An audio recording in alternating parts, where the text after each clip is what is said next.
3 million की economy से जो 3,000 बच्चे हर रोज भूखे मर जाते हैं वो भी इंक्लूड करो ना।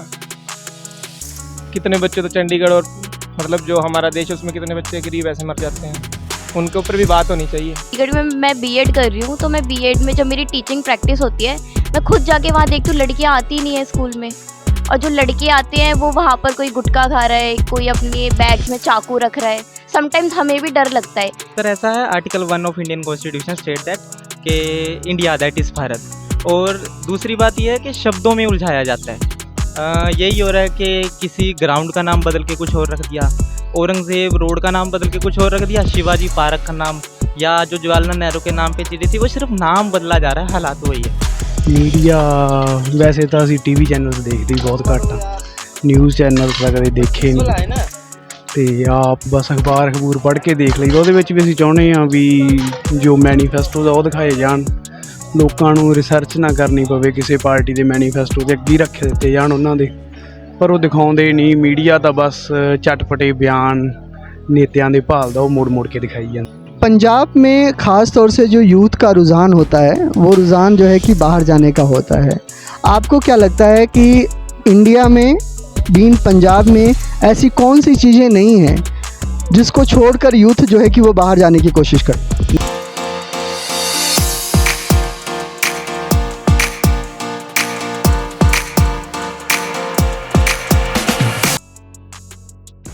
नमस्कार, दिस इज़ एस के सिंह। 2024 के चुनाव को लेकर हवा किसकी है, इस प्रोग्राम को लेकर आज मैं आया हूं चंडीगढ़ के पंजाब यूनिवर्सिटी में, यह जानने के लिए कि जो पढ़े लिखे जो युवा हैं या जो पढ़ने लिखने वाले जो छात्र हैं वो वर्तमान राजनीतिक और चुनाव को लेकर क्या सोचते हैं, और चुनाव में वोट देने से पहले वो कौन से मुद्दे हैं जिसके आधार पर वो चुनाव करेंगे। हम यह भी जानने की कोशिश करेंगे कि वर्तमान समय में जिस तरीके के मुद्दों के साथ राजनीतिक दल चुनाव लड़ रहे हैं, क्या उन मुद्दे युवाओं के मुद्दे हैं, क्या उन मुद्दों से युवा सहमत हैं या नहीं। तो आइए चलते हैं। जी, क्या नाम है आपका? बलजीत जी, मैं ये जानना चाहता हूँ कि आखिर में जो अभी चुनाव चल रहा है, हवा किसकी चल रही है? आप मीडिया वाले, आपको नहीं पता हवा किसकी चल रही है? मैं ये जानना चाहूँगा कि जब आप वोट देने जाएंगे तो आपके दिमाग में वो कौन से मुद्दे रहेंगे जिसके आधार पे आप वोट करेंगे? शिक्षा का मुद्दा, सबसे पहले तो शिक्षा का मुद्दा, रोजगार का मुद्दा, यही जो बेसिक नीड्स है जैसे हेल्थ को लेके, शिक्षा को लेके, यही चीज़ें। सब कुछ ठीक तो चल रहा है, इंडिया इतना गर्व कर रहा है, 3 मिलियन की इकोनॉमी हम होने जा रहे हैं, तो क्या आपको क्या लगता है कि जिस तरीके से सरकार चल रही है वो परफेक्ट है, उसमें कोई इम्प्रूवमेंट की ज़रूरत है क्या? नहीं, 3 मिलियन की इकोनॉमी से जो 3,000 बच्चे हर रोज भूखे मर जाते हैं वो भी इंक्लूड करो ना। कितने बच्चे तो चंडीगढ़ और मतलब जो हमारा देश है उसमें कितने बच्चे गरीब ऐसे मर जाते हैं, उनके ऊपर भी बात होनी चाहिए। इकोनॉमी से पैसे आने से ये नहीं है ना, वो तो 70% जो आबादी है उनके पास पैसा नहीं है, 22 लोग हैं जो वही कंट्रोल कर रहे हैं सारे, जो अरबपति है। जी मैडम, आपका क्या नाम है? अलका जी, आपको क्या लगता है कि इस समाज में बीइंग अ वुमेन कौन सी ऐसी चीज़ें हैं जो होनी चाहिए जो औरतों की ज़िंदगी को और बेहतर बना पाएँ? एक और बेहतर बनाने के लिए स्कूल्स में काफ़ी डिसिप्लिन होना चाहिए। आजकल जैसे हम देखते हैं, चंडीगढ़ में मैं बीएड कर रही हूँ, तो मैं बीएड में जब मेरी टीचिंग प्रैक्टिस होती है, मैं खुद जाके वहाँ देखती हूँ लड़कियाँ आती नहीं है स्कूल में, और जो लड़के आते हैं वो वहाँ पर कोई गुटखा खा रहा है, कोई अपने बैग्स में चाकू रख रहा है। समटाइम्स हमें भी डर लगता है कि अगर हम बच्चों को कुछ बोलेंगे तो वो हमें स्कूल के बाहर मार ना दे। तो ये चीज़ भी देखनी चाहिए, और जो लड़कियां नहीं आ रही है उन पे भी काम होना चाहिए। अभी रिसेंटली मेरी टीचिंग प्रैक्टिस जस्ट ख़त्म हुई है कल, वहाँ पे एक लड़की ने मुझे आके बताया कि मैम, मेरी मम्मी ने मेरे से भीख मांगने के लिए बोला था और मैंने मना कर दिया, उन्होंने उसके पैर पे चाय गिरा दी। सर, आप ये चीज़ें देखें ना, एक पेरेंट्स का कैसा माइंडसेट बनता जा रहा है, जो अपने बच्चों को स्कूल ही नहीं भेज रही है लड़कियों को, और उनके ऊपर ऐसी चीज़ें हो रही हैं। तो थोड़ा अवेयरनेस करनी चाहिए। तो आपको क्या लगता है कि जो हमारी राजनीतिक व्यवस्था है औरतों के मुद्दे क्या होने चाहिए? अगर मैं व्यक्तिगत तौर पे बात करूं तो आप जब वोट देने जाएंगे तो आपके दिमाग में वो कौन सी बातें होंगी जिसके आधार पे आप ये डिसाइड करेंगे कि आप किसको वोट दें? सर एज अ वूमेन तो नहीं देखूंगी मैं, एज अ मतलब वो नागरिक, अपने आप को देश के नागरिक के तौर पे देखूंगी, क्योंकि ज़रूरी नहीं है सिर्फ वुमेन्स की प्रॉब्लम हो, मेल्स भी उसमें काफ़ी सफ़र कर रहे हैं। तो ये है कि वोटिंग के लिए हम ये देखेंगे पहले तो कि कौन सी पार्टी मतलब थोड़ा सही कैंडिडेट चुन रही है और कोई एजुकेटेड है कि नहीं है। सबसे मोस्टली अगर मैं स्टूडेंट हूँ, मैं पढ़ रही हूँ, तो मुझे पता है कि कौन अच्छा है कौन बुरा है। तो एक एजुकेटेड कैंडिडेट आना बहुत ज़रूरी है आज की डेट में, चाहे वो मेल हो या वुमेन हो। जी, आपका शुभ नाम? आप थोड़ा सा चेहरे से कर लीजिए। क्या नाम है आपका? भारत। भारत। आपको क्या कौन सा नाम अच्छा लगता है, भारत या इंडिया? भारत। भारत नाम अच्छा लगता है। तो बीजेपी भी अच्छी लगती है? अलग अलग है दोनों, इंडिया और भारत। राजनीतिक दल ऐसा कहते हैं, मुझे नहीं पता, मैं आपसे पूछ रहा हूँ। तो कोई कहते हैं कि भारत अच्छा है, कोई कहता है इंडिया अच्छा है, कोई कहता है इंडिया अंग्रेजों ने रखा है। ये क्या आपकी भी कोई राय है क्या इस मामले? सर ऐसा है, article 1 of Indian constitution state that कि इंडिया दैट इज़ भारत। और दूसरी बात यह है कि शब्दों में उलझाया जाता है। यही हो रहा है कि किसी ग्राउंड का नाम बदल के कुछ और रख दिया, औरंगज़ेब रोड का नाम बदल के कुछ और रख दिया, शिवाजी पार्क का नाम, या जो जवाहरलाल नेहरू के नाम पे चीज़ें थी वो सिर्फ नाम बदला जा रहा है, हालात वही है। ये है कि अगर कुत्ते को शेर के कपड़े पहना दिए जाएं तो वो शेर नहीं हो जाएगा, कुत्ता ही रहेगा। किसी चीज़ का नाम बदल दिया जाता है, हालात तो वही हैं। जो अमीर है वो अमीर होता जाता है। ऑक्सफैम की एक रिपोर्ट है, उसमें यह है कि only 1% of the India have 92% of the wealth, और बाकी 99% के पास 8% वेल्थ है। तो ये लगातार बढ़ता जा रहा है, इस पे काम करने की जरूरत है। आपको क्या लगता है कि जिस तरीके के मुद्दे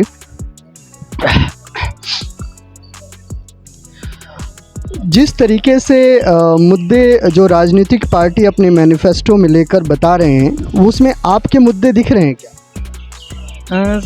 सर मुद्दों का तो ये है कि मुद्दों से तो भटकाया ही जा रहा है। कोई भी राजनीतिक पार्टी है वो मुद्दों से ही भटका रही है। जैसे राजस्थान था, महाराष्ट्र था, वहाँ इलेक्टेड गवर्नमेंट कोई और थी और पीछे के रास्ते से दूसरी गवर्नमेंट ला दी गई। आपको महाराष्ट्र का पता ही है कि वो कैसे पवार एंड ऑल फैमिली को चोर बताया गया, अब वो बीजेपी में है और मुद्दों से भटकाया जा रहा है। मुद्दों की बात नहीं हो रही। दूसरी, हर इलेक्शन में ये होता है कि महिलाओं को इतना पैसा डायरेक्टली दिया जाएगा। हम ऐसा क्यों नहीं कर रहे कि उनको मेन स्ट्रीम में लाएं? कितनी महिलाएं हैं जो मेन स्ट्रीम से बाहर हैं, तो ज़रूरत है उनको मेन स्ट्रीम में। जैसे 1000 2000 ये चिंदी चोरी ठीक नहीं है देश के लिए। ये चिंदी चोरी थी इसीलिए राहुल गांधी ने 1 लाख कर दिया क्या? हाँ, राहुल गांधी ने भी किया, ऐसे बीजेपी ने भी किया, सभी पॉलिटिकल पार्टी है। पर बात वही है ना कि कोई उनको मेन स्ट्रीम में लाने की बात नहीं कर रहा। बात ये कर रहा है कि इनको 1000 दे देंगे, 1 लाख दे देंगे या 15 लाख दे देंगे, बात वही है। जो भारत जो सबसे महत्वपूर्ण बात कह रहे हैं उसका मतलब ये है कि अगर आपको कोई ज़ख्म हो जाए तो या तो आप ज़ख्म को अच्छी तरीके से ट्रीट करके ठीक करें या सिर्फ ऊपर से आप पट्टी बांध दें। तो जो डायरेक्ट ट्रांसफ़र की बात हो रही है पैसों की, चाहे वो किसी भी तरीके से हो, वो कहीं ना कहीं ज़ख्म को छुपाने के लिए ऊपर से पट्टी बांधने की जो है कि बात होती है। और अगर आप सही मामले में देखा जाए तो किसी भी वर्ग का और किसी भी लिंग का, या चाहे वो वुमेन हो चाहे वो किसी भी जाति का, जब तक समाज में एक ऐसी व्यवस्था ना बनाई जाए जिससे कि वो अपने आप को खुद एम्पावर कर पाएँ, तब तक कहीं ना कहीं आर्थिक जो गैप है वो जो है कि समाज में बनी रहेगी। भारत में ये जानना चाहता हूँ कि जो इस समय जिस तरीके के मुद्दे हमारी राजनीति में तैर रहे हैं वो हमारी भारत को कहाँ लेके जाने वाले हैं, और कौन से मुद्दों को लेकर यूथ थोड़ा सा सजग रहे, किस तरीके से यूथ को गुमराह किया जा रहा है? सर मुद्दे वो होती है जो मीडिया सेट करते हैं। जो मीडिया ने बता दिया वो मुद्दा है, जो मीडिया ने छुपा लिया वो मुद्दा नहीं है। अब जैसे आजकल जो मीडिया है वो अलग अलग चीज़ें हैं कि इज़राइल में क्या चल रहा है, या पाकिस्तान में क्या चल रहा है, चाहे इंडिया की कोई बात ही नहीं कर रहा। आपको पता है कि मणिपुर की हिंसा को 1 साल होने क्या आया, कोई पीएम मोदी की एक विजिट नहीं है। पीएम मोदी ने रिसेंटली 17 देश और लगभग 160 अलग अलग जगहों पे घूमे हैं, वो मणिपुर क्यों नहीं गए? तो ये जो चीज़ें हैं इस पे देखना होगा कि चल क्या रहा है और मीडिया क्या दिखाना चाहती है। क्या पढ़ाई करते हैं आप? सर मेरी LLB चल रही है। LLB चल रही है। तो ये हमारे भावी वकील हैं जिन्होंने अपनी राजनीति पे अपनी राय दी। शुक्रिया। आपका शुभ नाम? हर्षवीर सिंह। सिंह साहब, जो ख़ास तौर से अगर मैं पंजाब की बात करूं तो पंजाब में रोज़गार को लेकर काफ़ी दिनों से काफ़ी दिक्कतें आ रही हैं और ज़्यादातर लोग जो है कि रोज़गार को लेकर बाहर का रास्ता देख रहे हैं। आपको क्या लगता है कि ये किसकी गलती है जो पंजाब को रोज़गार के तौर पे इतना पिछड़ा कर दिया कि हर एक को बाहर का रास्ता देखना पड़ रहा है? जी सरकारां दी गलती है जी। कोई पक्की जॉब ही नहीं है किते, जेह्ड़े भी ਆਪਾਂ वैकेंसी निकल रही है कॉन्ट्रैक्ट बेस ते आ रही हैं, ਤਾਂ ਬੱਚੇ ਆਪਣਾ ਲੌਂਗ ਟਰਮ ਸੋਚ ਰਹੇ हैं, फ्यूचर देख रहे हैं, ਤਾਂ ਫਿਰ ਬਾਹਰ ਨੂੰ ਜ਼ਿਆਦਾ ਪ੍ਰੈਫਰ ਕਰਦੇ हैं। ਤੇ ਉਹ ਰਿਜ਼ਰਵੇਸ਼ਨ ਸਿਸਟਮ ਕਿੰਨਾ ਜ਼ਿਆਦਾ ਹੈ, ਜਨਰਲ ਨੂੰ ਤਾਂ ਕੋਈ ਸਾਨੂੰ ਸੀਟ ਨਹੀਂ ਮਿਲਦੀ ਕਿਸੇ ਪਾਸੇ ਕੋਈ ਨੌਕਰੀ ਦੇ ਵਿੱਚ, ਤਾਂ ਕਰਕੇ ਫਿਰ ਉਹਨੂੰ ਲੱਗਦਾ ਕਿ ਬਾਹਰ ਜ਼ਿਆਦਾ ਵਧੀਆ ਸਿਸਟਮ ਹੈ, 4-5 ਸਾਲ ਸਟਰਗਲ ਕਰਨਗੇ ਐਟਲੀਸਟ ਉਹ ਵਧੀਆ ਚੰਗੀ ਜੌਬ ਤਾਂ ਕਰਨਗੇ। ਪਿੱਛੇ ਤਾਂ ਕੁਛ ਹੈ ਨਹੀਂ, ਕੋਈ ਗਵਰਨਮੈਂਟ ਕੋਈ ਆਪਣਾ ਨਿਊ ਓਪਰਚੁਨਿਟੀ ਕੁਛ ਨਹੀਂ ਕਰ ਰਹੀ ਹੈਗੀ, ਨਾ ਕੋਈ ਇੰਡਸਟਰੀਅਲ ਕੋਈ ਗਰੋਥ ਹੀ ਨਹੀਂ ਹੈਗੀ, ਕੋਈ ਬਿਲਕੁਲ ਸਟੈਗਨੈਂਟ ਹੋ ਚੁੱਕੀ ਸਾਰਾ ਕੁਛ ਹੀ। ਤਾਂ ਕਰਕੇ ਮੇਰੇ ਖਿਆਲ ਨਾਲ ਇੰਨਾ ਜਿਹੜਾ ਬ੍ਰੇਨ ਵਾਸ਼ ਹੈ ਬਾਹਰ ਨੂੰ ਜਾ ਰਿਹਾ ਸਾਰੇ। सरकार कह रही है कि इंडिया को इस समय ख़ास तौर से यूथ को काफ़ी गर्व हो रहा है भारत पे और वो भारत छोड़ के बाहर भी जा रहे हैं। तो इन दोनों बातों में अंतर कहाँ से हो रहा है? या गर्व नहीं हो रहा है या क्या है?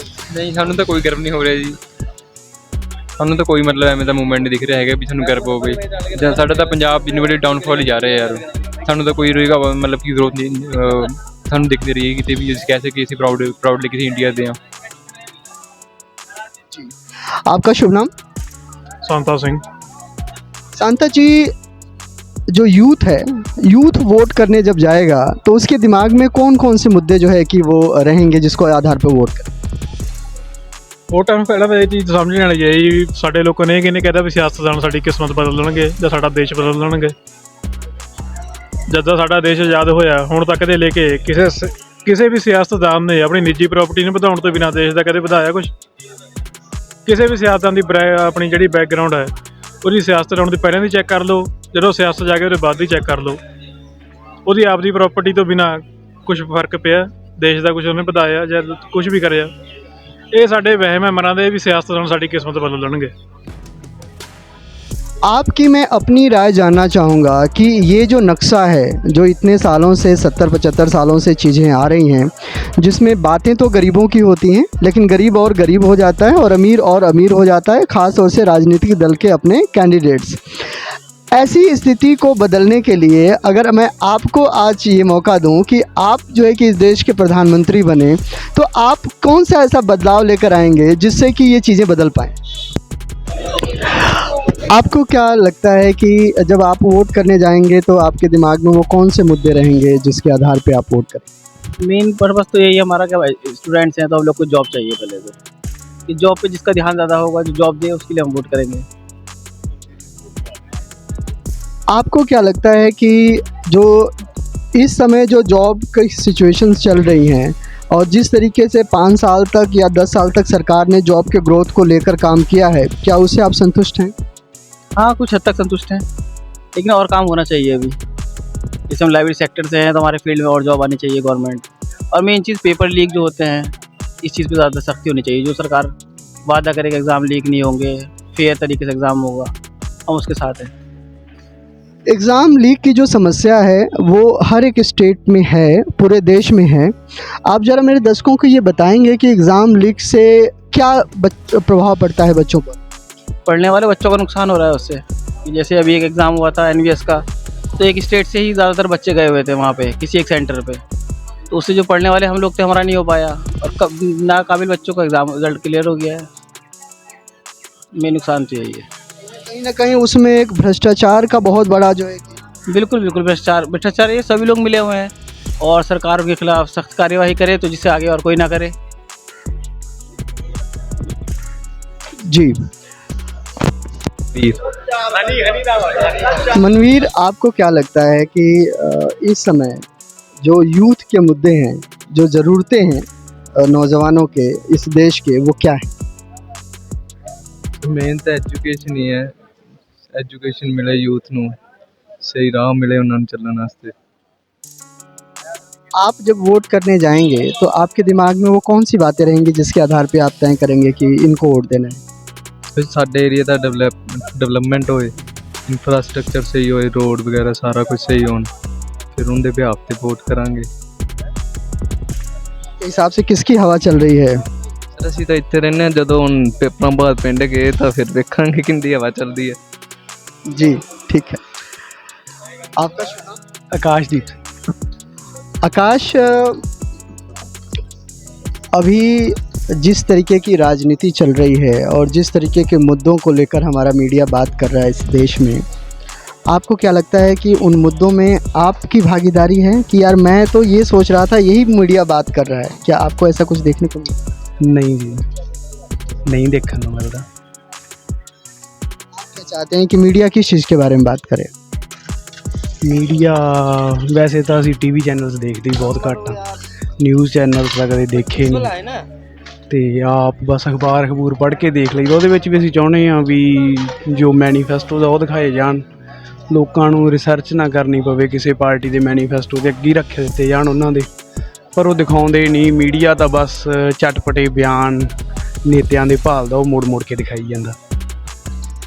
यानी जब एक युवक टीवी के सामने बैठता है, किसी न्यूज़ चैनल्स या न्यूज़पेपर के को अगर पढ़ता है, तो उसकी सबसे पहले ज़रूरत ये होती है कि जो चुनावी दल हैं या जो राजनीतिक पार्टियां हैं उनके मैनिफेस्टो क्या हैं, उसको बारीकी से मीडिया बताए लोगों को, और उनके जो है कि उसमें कंपेयर भी बताए, किसने क्या क्या किया ये भी दिखाए, लेकिन वो कहीं ना कहीं निराश होते हैं। मैं आपसे जानना चाहता हूँ कि अभी जो मौजूदा राजनीति चल रही है उसमें किसकी हवा चल रही है? देखो, पंजाब का सिस्टम तो इंडिया लेवल पे तो पूरा ही अलग है। हम पंजाब से बिलोंग करते हैं। हमारे पंजाब में जैसे इंडिया अलायंस भी खुलकर सामने नहीं आ रहा, और क्षेत्रीय पार्टी अकाली दल भी है, और क्षेत्रीय पार्टी जो अकाली दल है उसका अलायंस नहीं है किसी के साथ।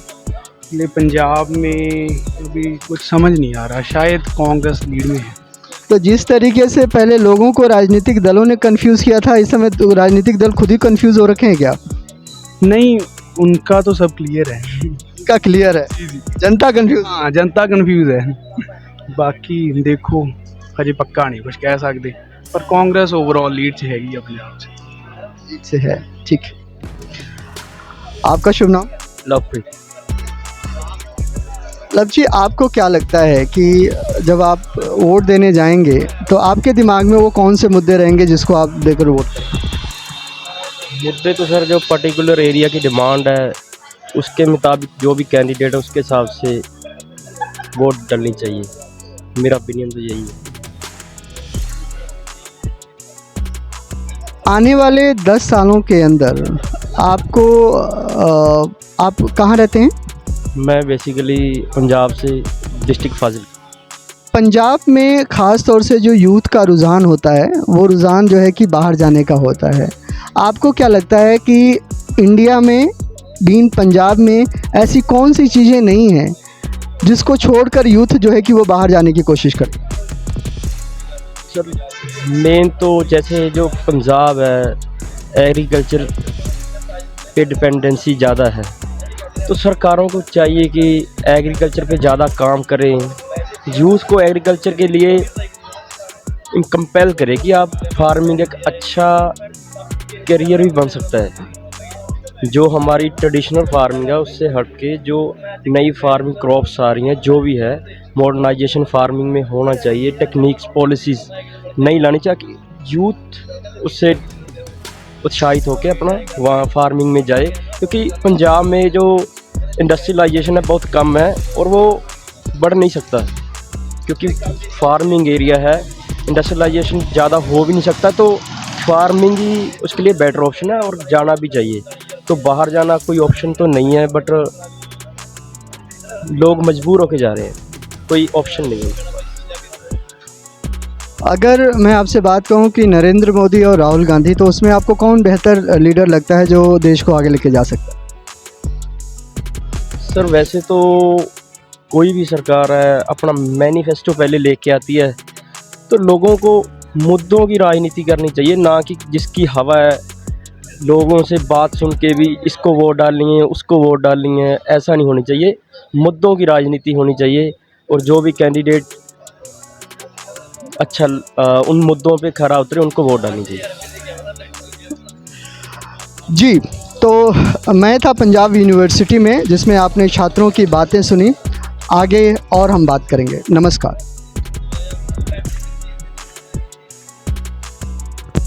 पीछे ना रहता रहे और साथ साथ जॉब की रिक्रूटमेंट होती रहे। टाइम जब मेरे को ये लगता है कि जॉब की प्रक्रिया है जो वो बहुत टाइम लगा देती है।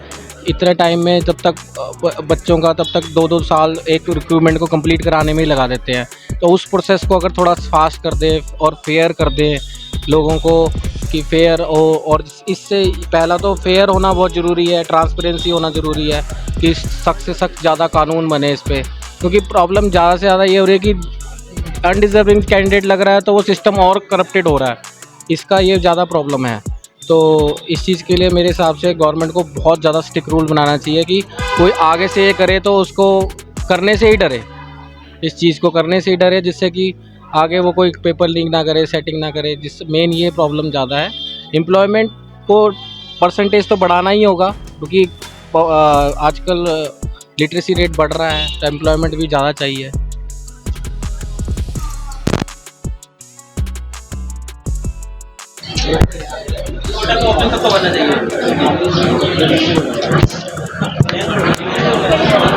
जी मैम, क्या नाम है आपका? सॉरी आपका? नहीं सर।